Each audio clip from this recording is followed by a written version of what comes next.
Кыргыз Республикасынын Жогорку сотунун жазык иштери жана административдик укук бузуулар жөнүндө иштер боюнча соттук коллегиясы курамында төрагалык кылган Токтомамбетов, судьялар Бактыгулова, Бакирова, сот отурумунун катчысы Мейманов, мамлекеттик айыптоочу Рустамбаев, жактоочулар Токтосунов, Асамидинов,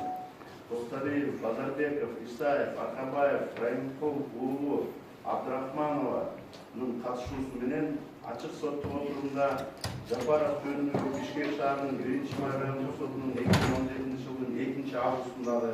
жана Бишкек шаардык сотунун жазык иштери жана административдик укук бузуулар жөнүндө иштер боюнча соттук коллегиясынын 2017 жылдын 15-сентябрындагы өкүмдөрүнө карата жабырлануучу Кактагаевдин жана соттолуучу Жапаровдун жактоочусу Токтосуновдун бөлүмөр даттанууларынын негизинде жазык иш карап чыгып,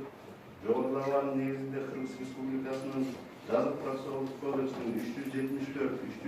379 статьяларын, 383 статьясынын 1-бөлүмүнүн 1-пунктун жетекчиликке алып, Кыргыз Республикасынын Жогорку сотунун соттук коллегиясы токтомгулат.